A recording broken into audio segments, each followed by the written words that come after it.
Miss झाली ना आपल्या परिसरातील ताजी अपडेट? अहो मग आजच C24 तास या आपल्या यूट्यूब चॅनलला लाईक करा, शेअर करा, सबस्क्राईब करा आणि बेल आयकॉनवरती क्लिक करायला अजिबात विसरू नका. सौंदर्य ते फक्त चेहऱ्यावर नसतं, ते चमकतं तुमच्या दागिन्यांमधून.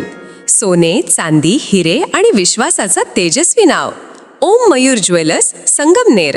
पिढ्यानपिढ्यांचा वारसा, आधुनिक डिझाईनची चमक आणि विश्वासाचं नातं. सर्वात कमी भाव, सर्वात कमी मजुरी, सोन्याची शुद्धता बिलावर लिहून देणारे एकमेव दालन आणि 100% हॉलमार्क शुद्धतेची हमी फक्त ओम मयूर ज्वेलर्समध्ये. खास गोल्ड SIP योजना, मजुरीवर तब्बल 100% सूट. लग्न कार्य असो, सण समारंभ असो किंवा खास क्षण, तुमची कहाणी सांगणारे दागिने मिळतील फक्त इथेच. आता सुवर्ण बस्त्यासाठी नाही कुठली धावपळ, कारण संगमनेरमध्येच आहे दागिन्यांचा खजिना, नव्या डिझाईन्ससह विश्वासानं सजलेला. तुमच्या सौंदर्याचा हक्काचा दागिना, शुद्धता पडताळणी मशीन. दागिना घेताना फसवणुकीला नाही जागा, कारण तुमच्या विश्वासाची जबाबदारी घेतली आहे ओम मयूर ज्वेलर्स. ओम मयूर ज्वेलर्स म्हणूनच आजच भेट द्या.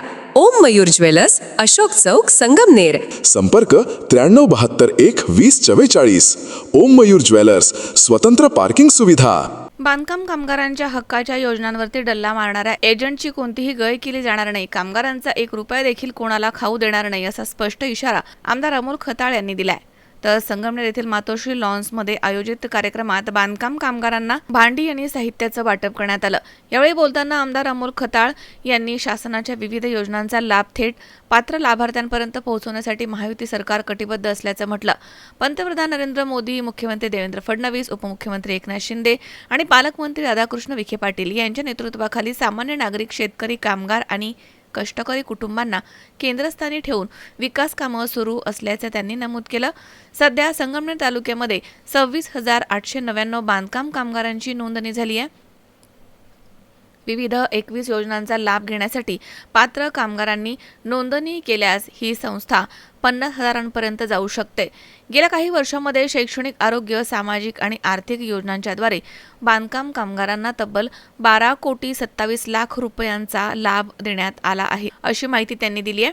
तर यावेळी त्यांनी स्पष्ट शब्दात म्हटलं की माझ्या कामाची पद्धत एखाद्या अधिकारी किंवा कर्मचाऱ्याला आवडत नसेल तर त्यांनी बदली करून घ्यावी. मात्र सामान्य नागरिक, लाडक्या बहिणी आणि बांधकाम कामगारांच्या हक्काचा 1ही रुपया कोणालाही खाऊ देणार नाही. दरम्यान साकूर जवळील मांडवे गावामध्ये काही एजंट बांधकाम कामगारांकडून पैसे घेत असल्याची माहिती समोर आली आहे. या प्रकरणाची चौकशी करून संबंधित एजंटवरती फौजदारी गुन्हे दाखल करण्याचे निर्देश आमदार अमोल खताळ यांनी बांधकाम विभागाच्या अधिकाऱ्यांना दिले आहेत. जनसंपर्क कार्यालयाच्या मार्फत बांधकाम कामगारांची नोंदणी आणि विविध योजनांचे अर्ज पूर्णपणे मोफत भरून देण्यात येणार आहेत. त्यामुळे कोणत्याही एजंट किंवा माध्यमांना पैसे देऊ नका. तसेच लाभार्थ्यांनी थेट कार्यालयाशी संपर्क साधावा, असं आवाहन देखील करण्यात आलं. आपल्या राज्याची अर्थव्यवस्था असेल, याच्यामध्ये तुमच्यासारख्या कामगारांमुळे एक मोठं योगदान, निश्चित तुमचं योगदान त्यामध्ये आहे. गेल्या कित्येक वर्षापासून योजना राबवल्या जातात, राज्य सरकार असेल, केंद्र सरकार असेल, परंतु या योजना राबवताना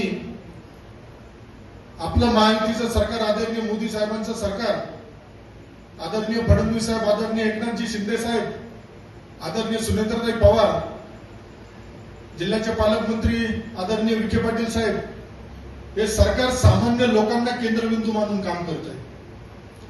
आता माझ्या आधी बोलताना काही जणांनी सांगितलं का योजना कशा राबवल्या जात होत्या. योजना जो झेंडा घेईल हातात त्याच्याच घरात ती योजना जात होती. परंतु आपल्या सामान्य शेतकऱ्याच्या, सामान्य कामगाराच्या कुटुंबातील व्यक्तीला आज न्याय देण्याचा प्रयत्न आपलं महायुतीचं सरकार करतंय. कारण हा काय आम्ही सरकार म्हणून आम्ही काही कोणावरती उपकार करत नाही, हे आमचं कर्तव्य आहे. आणि हे कर्तव्य पार पडताना निश्चितच कुठंतरी हा समाजामध्ये भेदभाव नाही झाला पाहिजे. समाजातील घटकाला आपलं पण वाटलं पाहिजे. ज्या पद्धतीने आता बांधकाम कामगार हे नाव म्हटलं का सगळ्यांना फक्त गवंडी वाटतो, पण त्याच्यामध्ये आमच्या घरगुती काम करणाऱ्या महिलांची सुद्धा, आज घरेलू काम करणाऱ्या महिलांची सुद्धा मोठी संख्या आहे. रंगकाम करणारे आहेत, सुतारकाम आहेत, इलेक्ट्रिशियन आहेत, म्हणजे बरेचसे याच्यामध्ये जे 21 प्रकार आहेत, या 21 प्रकार मधले जर प्रत्येक घटकाला बरोबर घेऊन जर आपण काम केलं तर मला सांगायला आनंद होईल का आता सध्या आपल्याकडे फक्त 26,899 लोकांची नोंदणी झाली आहे. येणाऱ्या पुढील कालावधीमध्ये जर 21च्या 21 जण आपण याच्यामध्ये घेतले तर 50,000 बांधकाम कामगारांना संगमनेरमध्ये आपण न्याय देऊ शकतो. आणि हे देणं माझं कर्तव्य आहे. त्यासाठी माझा प्रामाणिक हेतू, माझा प्रामाणिक प्रयत्न आहे. या कार्यक्रमाला आतापर्यंत 6-7 कार्यक्रम संगमनेर येथे आपण केले. शैक्षणिक योजना असेल, आरोग्य विषयक असेल, सामाजिक योजना असेल, अर्थसहाय्य असेल, एकूण 12,27,00,000 रुपये आपण या संगमनेर तालुक्यात बांधकाम कामगारांना आपण दिलेले आहेत. येणाऱ्या पुढील कालावधीमध्ये वेगवेगळ्या प्रकारच्या ज्या किट वरतून उपलब्ध होतील त्या आपला देण्याचा प्रामाणिक प्रयत्न आहे.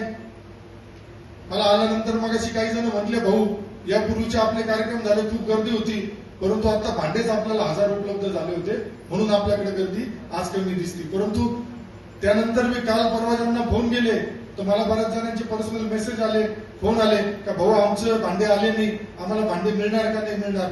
भांडे ज्याची नोंदणी झाली, ज्याचे मंजूर झाले त्या सगळ्यांना भांडे 100% मिळतील हा शब्द या निमित्ताने आपल्याला देतो. जो शनिवारी कार्यक्रम घेणार होतो तो पुढचा जो 1,500-2 हजार भांडे उपलब्ध झाल्यानंतर रविवारच्या दिवशी आपण तो कार्यक्रम याच ठिकाणी पुन्हा घेतोय. त्यामुळे आज तुमच्या गावात गेल्यानंतर काही तुमच्या मैत्रिणी म्हणतील, काही तुमचे सहकारी म्हणतील तुम्हाला का भांडे, तर तुम्हाला सुद्धा रविवारी भांडे मिळतील. आणि त्यानंतरची दुसरी जी सुरक्षा संचारणी अत्यावश्यक संचाची जी किट आहे त्याचं सुद्धा वाटप आपल्याला पुढच्या कालावधीमध्ये सुरू करायचं आहे. या निमित्ताने आपल्याला एवढंच सांगेल, आता माझ्याकडे एक मेसेज आला, अधिकारी आहे तिथं जाधव म्हणून, त्यांना सांगेल का मांडवा हे गाव आहे, मांडवा या गावामधलं आज कुणी आहे का इथं? मांडव्यातलं कुणी आलंय? मांडव्यामध्ये कुणीतरी एजंट पैसे घेतो असं मला कळालंय, तर त्याच्यावरती त्याचं नाव सुद्धा तुम्हाला मला पाठवलं, त्याची खात्री करून त्याच्यावरती गुन्हा दाखल करून टाकायचा. एक गुन्हा एजंटवर दाखल झाल्याशिवाय आमच्या या लोकांना, या भगिनींना, या आमच्या कामगार बांधवांना हे 1-1 रुपया मेहनतीचं काम करता, मेहनतीने करता आणि यांना एजंटांना दलालाला पैसे द्यायची गरज नाही. त्यामुळे जर कुणी असेल तर माझा मोबाईल नंबर घ्या, माझ्या मोबाईल नंबरवर मेसेज टाकला तरी त्याचा कार्यक्रम परफेक्ट होतो आणि फिट कार्यक्रम होतो. तुमचा अधिकार आहे, तुमचा हक्क आहे, शासनाची भूमिका आहे. आलेला वरतून जो रुपया निघतो तो रुपया खालच्या व्यक्तीपर्यंत रुपया म्हणूनच आला पाहिजे, त्याच्यातले 5 पैसे सुद्धा कुठे गेले नाही पाहिजे, ही आमची भूमिका आहे. त्यामुळं मी स्वतः माझ्या कार्यालयाच्या माध्यमातून संगमनेरात आलेल्या प्रत्येकाला बांधकाम कामगाराचं नोंदणी असेल, घरेलू कामगाराची नोंदणी असेल, या सगळ्या योजनेचा लाभ आपण मोफतमध्ये देत असतो. मागच्या वेळेस कार्यक्रम झाल्यानंतर काही जणांना फोन आले म्हणून ते रेकॉर्डिंग मला लोकांनी पाठवलं. आता काही जणांना इतके दिवस ते म्हणताना नाचता येणं आणि अंगण वाकडं असा काही प्रकार होता. इतके वर्ष त्यांना त्यांच्या कर्मचारी आणि बगलबच्चे सोडून कधी या योजनेचा लाभ देता आला नाही, परंतु आज आपण लाभ देतोय. तर कार्यक्रम संपल्यानंतर तुमच्या लोकांना फोन येतो का हे अशा व्यक्तीच्या ऑफिस मधून झालं आणि त्यांच्या कार्यालयातून झालंय. परंतु मला वाटत नाही का इथं बसलेला प्रत्येक माणूस हा चांगला सुज्ञान आहे आणि त्याला माहिती आहे का हे जे भांडी वाटपाचा कार्यक्रम आहे किंवा हे जे आज प्रत्येकाला न्याय मिळतो हा फक्त आपल्या महायुती सरकारच्या माध्यमातून मिळतो आणि स्थानिक आमदाराच्या, स्थानिक पालकमंत्र्यांच्या माध्यमातून हा लाभ मिळतो. मागच्या वेळेस एक रेकॉर्डिंग आली आहे का आजीला फोन केला का आम्ही अशा कार्यालयातून बोलतो आणि आज जे तुम्हाला भांडे मिळाले ते आमच्या साहेबांमुळे मिळालं. आता आमचे ज्येष्ठ नेत्यांनी सांगितलं, तो शब्द त्यांनी जरा अवघड वापरला, मला ते बोलता येणार नाही, परंतु आज परिस्थितीच तशी झाली, कुठेही काही झालं का यांनी सांगायचं आमच्यामुळे झालं. 40 वर्ष तुम्हाला दिले होते, तुम्ही चांगल्या पद्धतीने दिवे लावले म्हणून माझ्यासारखा तुमच्या सामान्य कुटुंबातील एक मुलाला ही संधी मिळाली. त्यामुळे मी जिरवाजिरवीच्या राजकारणामध्ये वेळ व्हायला घालत नाही, मी विकासाच्या कामामध्ये माझा जो काही वेळ आहे तो व्हायला घालतो. आज विकास कधी होईल? जर सगळ्यांना बरोबर घेऊन केला तर होईल. आज आमच्या बऱ्याचशा लाडक्या बहिणी आहेत, केवायसी अभावी त्यांचे सुद्धा पैसे बंद झाले. त्यांना मी सांगितलेलं आहे माझ्या ऑफिसला संपर्क करा, काही कोणाच्या दारात जायची गरज नाही. कोणाचे लोक तुम्हाला काम करताना जिथं उपकाराची भावना दाखवतात त्या दारामध्ये जाऊ नका. आमच्याकडे सेवा ही भावना तुम्हाला दाखवली जाते, आम्ही सेवा म्हणून तुमच्याकडे बघतो, तुमचा आशीर्वाद घेण्यासाठी आम्ही काम करतो. आज शिष्यवृत्तीच्या माध्यमातून सुद्धा आपल्या तालुक्यात बऱ्याच विद्यार्थ्यांना न्याय दिला जातोय. त्या बाबतीतही तक्रारी कमी झाल्यात. सुरुवातीला हे प्रमाण मोठ्या प्रमाणात होतं. काही अधिकारी कर्मचारी माझ्यावरती नाराज असतात, त्याला माझा नाईलाज आहे, कारण माझी भूमिका आहे ना खाऊंगा ना खाणे दूंगा. त्यामुळं कोणाला पटल नाही पटल मला त्याच्याशी घेणं नाही. ज्या अधिकाऱ्याला माझ्या कामाची पद्धत आवडत नाही, ज्या कर्मचाऱ्याला माझी कामाची पद्धत आवडत नाही, त्यांनी बदली करून घेऊन इथून संगमनेरातून गेलं तरी चालेल. पण माझ्या सामान्य माणसाचा, माझ्या लाडक्या बहिणीचा, माझ्या कामगार बांधवांचा हक्काचा रुपया सुद्धा मी कोणाला घेऊन देणार नाही. मोफतच तुम्हाला काम करावं लागेल. त्यामुळे येणाऱ्या पुढील कालावधीमध्ये सुद्धा आज ज्या आपण शैक्षणिक शिष्यवृत्ती 10,000चं शैक्षणिक साहित्य मिळतं, कुटुंबातील व्यक्तीच्या मुलांच्या मुलींच्या लग्नासाठी आपल्याला मदत मिळते. भीमराज दादांनी सांगितलं, जन्मल्यापासून शेवटच्या क्षणापर्यंत माणूस जोपर्यंत या पृथ्वीवर आहे तोपर्यंत त्याची पूर्ण जबाबदारी आपल्या सरकारने घेतलेली आहे. त्यामुळे येणाऱ्या पुढील कालावधीमध्ये माझी सुद्धा इच्छा आहे का ही संख्या मोठ्या प्रमाणात वाढली पाहिजे. काही गोष्टी मला बोलता येणार नाही, परंतु असं काही नाही का प्रत्येक जण गवंडी कामगारच पाहिजे त्याच्यासाठी. पण आपल्याला प्रत्येकाच्या कुटुंबाला आधार द्यायचा आहे, प्रत्येकाच्या मुलाचं शिक्षण चांगलं झालं पाहिजे. त्यासाठी या योजनेचा लाभ घेताना ज्या 21 योजना मी तुम्हाला आता सांगितल्या, इथं सुतारकाम करणारा सुद्धा चालतो, आम्हाला विटाचं कौलाचं काम करणारा, सौर ऊर्जेचं काम करणारा चालतो, स्वयंपाक घरातील उपकरणाचं चालतो, खेळ मैदान तलावाची स्वच्छता करणारा माणूस सुद्धा चालतो. त्याला या योजनेचा आपल्याला लाभ देता येईल.